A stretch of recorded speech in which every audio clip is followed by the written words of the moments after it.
Good morning. This is Granny Fisher. I'm doing a little different YouTube video today because I had some things on my mind. I was thinking today about how people who have limited financial means can prepare for hard times, prepare for a time when the poop hits the pan. And there are a lot of things that you can do for little or no money that sometimes the people with a lot of money to invest in their craft overlook. And that's kind of what I was thinking about this morning. For instance, if you no longer have electric heat and air, you're going to have some way of heating and cooling your house. And a lot of us make sure we have a house with a fireplace because we figure if all else fails, we can go out and cut some wood or pick up dead wood and have a fire in the house. And that's a good idea. But back in the 1800s, a large number of people that died accidental deaths died in house fires. And so you need to prepare for that ahead of time. If you think you're going to be using wood for fire, or if you're using it now, if you have a wood heater, you need to make sure that you have a fire extinguisher, preferably a large one. Those little small ones about this tall and about that big around, they're good for putting out a small fire, like your stove catches fire, the burner catches fire under your pot that you're heating up, something like that. But a large fire, even if it's not burning your house down, let's say your wall is on fire, you really need a larger fire extinguisher. Another thing that people don't think about sometimes is, what do you do about bugs biting you? If you don't have a can of DEET or some kind of sunscreen or something to keep the bugs off, or to make you feel better if the bugs bite you, mosquitoes, gnats. In our part of the country, we have what's called no-see-ums. We call them no-see-ums, but officially they're called biting midges. And things like that may not kill you, but they can sure make your life miserable. And one thing I'd like to encourage you to do is make a home for purple martins, because they only, there's one out here right now. Let me see if I can catch it on the camera.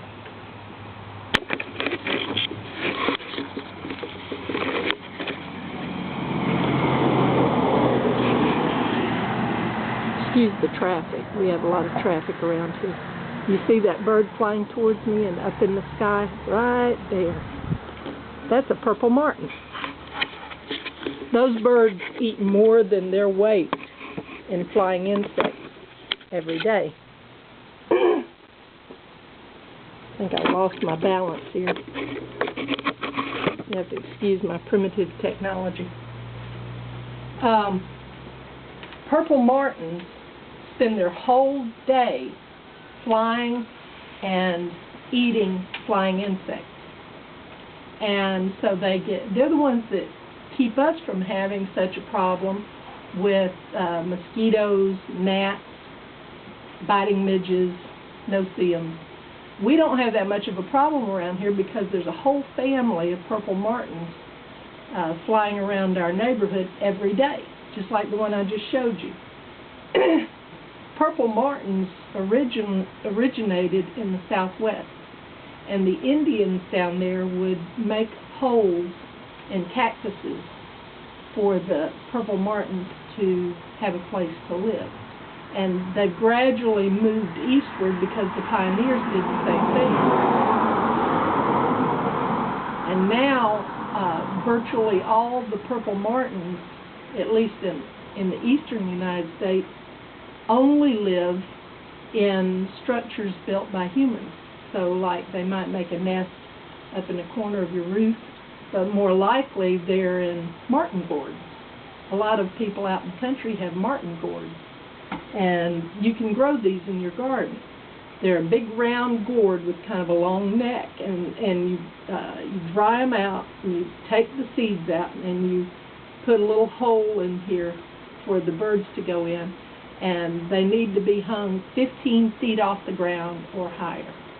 So if you have a flagpole or a radio antenna or the corner of your house, you could string a cable across there and hang some purple martin gourds on that cable. But they are extremely beneficial because they limit your need to kill insects. I'll show you another thing that's good for insect bites.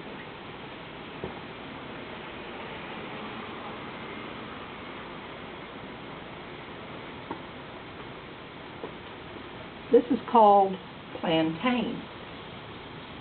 Plantain is widely spread all through the United States. It's a low-growing plant, broadleaf plant, edible. I put it on salads all the time. It's high in magnesium, and if you get a bug bite or get into some poison oak, you can chew this up and put it on the bite or the poison oak, and it will stop the itch. Within maybe 2 or 3 minutes, the itch will be stopped. And I like to make an itch cream with this, and you can make it with lard, beeswax, oils. I usually put a little rosemary in it for scent, but keep it in a jar, and I use that year-round to stop itches, especially on my grandchildren, because they get into all kinds of stuff. But there are things like that that you can do that are not real expensive. I suggest another thing you can do is make a list. I suggest you sit down and make a list of the tools, the machines, any item you used today that you had to go buy, or you had to buy the fuel to run it, either electricity or gas or whatever. Make a list of those things, and then look at that list and say, what would I do? What could I use as an alternative if there were no electricity, or if I could not go to the store and buy these things? Remember, if electricity goes down, so will the gas pump. So you won't be able to buy gasoline. And if electricity goes down, most people will not have water from their pump, their well. Or even if you're on city water, eventually they would probably begin to ration that. And as the large tanks that the water's stored in run out, then you would no longer have water, because those are filled up with electricity. If you use tools like drills or skill saws or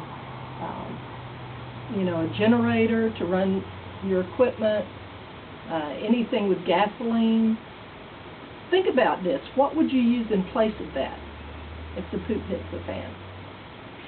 Well, that's just some thoughts that were running through my mind today, and I hope y'all have a good day, and I'll see you next time.